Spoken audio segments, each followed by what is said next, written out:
We're at the 2009 Kerrville Folk Festival here with Peter Yarrow, and Peter has been a major performer for many years since the beginning of the Kerrville Folk Festival, and we'd like to ask you if you have any memorable moments. What is your most memorable moment of being at the Kerrville Folk Festival?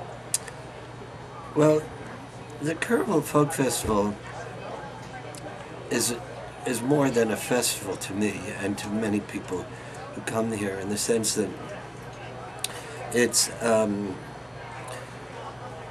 a spirit of togetherness that is ignited by music that is not just entertainment.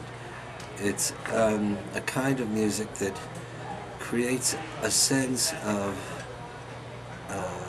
community, of spirit, community of caring and understanding.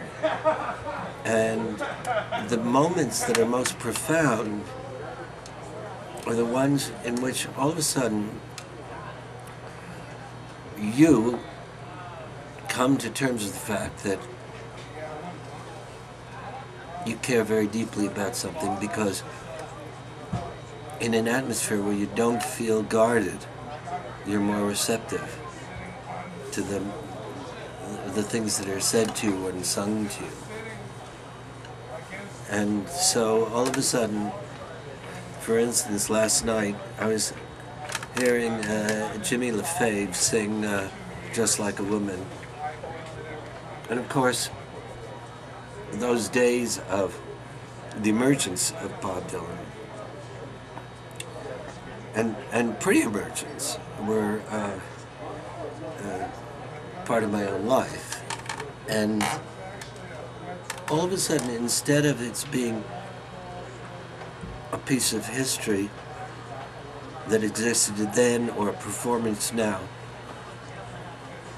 I was starkly aware of and moved by the fact that so much heart and commitment had been generated in the era through which I had lived. And if I hadn't had the circumstance surrounding me in Kerrville of feeling the kind of acceptance that we all do, if I hadn't had the welcoming hugs where people say, "Welcome home," if I hadn't had the sense of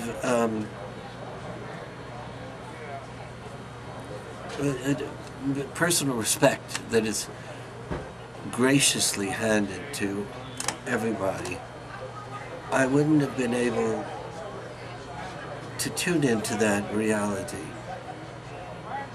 That was not something that emerged from the stage per se. It was a wonderful version. And Jimmy LaFave is wonderfully gifted. But to give me a sense of my own history and where the things in my life that are important resonate more powerfully, that is the primary gift. I could tell you amazing stories about Kerrville, about the downpours and the trauma of the festival being in jeopardy, and how we brought it back together, and the dark years with Van, what's his name, and everything, and the extraordinary performances with just incredible things going on stage, and the most amazing music that you hear around the campfires. I mean, if you listen to people and they're warming up, nothing that we do on stage will give you that three-dimensional emotional sense of what it is that we share and how we can, hear and breathe with each other. The same thing happens at the campfire, so the music there goes beyond the beyonds. And it's egalitarian. But the most important thing that happens here is that people get a sense of themselves. Singer-songwriters realize they're not crazy.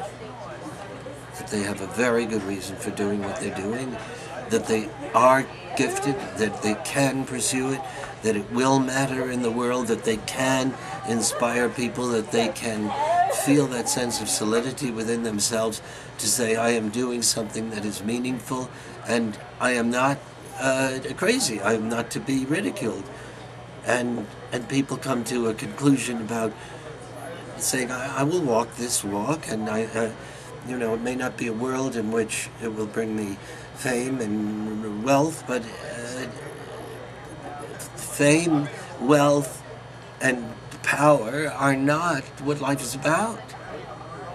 And you don't have to wait until you're in hospice to figure that out. When you say, I only want people around me that I love, and I'm on the board of a hospice, and I know what goes on there. And, you know, that's where the chips are down. And what is important is addressed. And that's the same thing that's addressed here. Right. We are here to love each other, to help each other, to serve each other, and to live our lives with a sense of gratitude and poetry.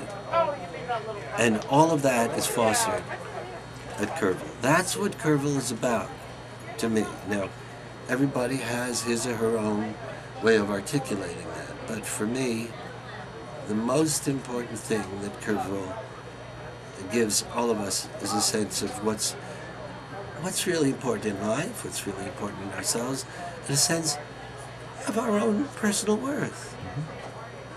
And it's not fake.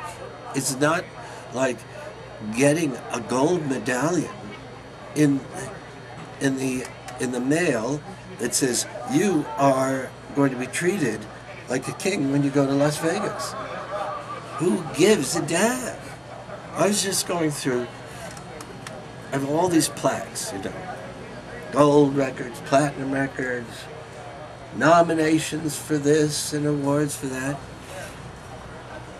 And it's not that I'm unappreciative of them, but I'm just going to put them up on the Peter, Paul, Mary website. And anybody that pays whatever they pay, that'll go to Operation Respect, which is the work that I'm doing that relates to education. Because those acknowledgments, although meaningful and I appreciate it, are simply kind of a parenthetical addendum to the substance that I share in my life. And I come here celebrate my birthday each year for a reason. I mean, only one year I didn't come. That was when my mother was in hospice. Understand. So this is not entertainment, and it is, and like all really wonderful things, it is shared with humor and with a light touch.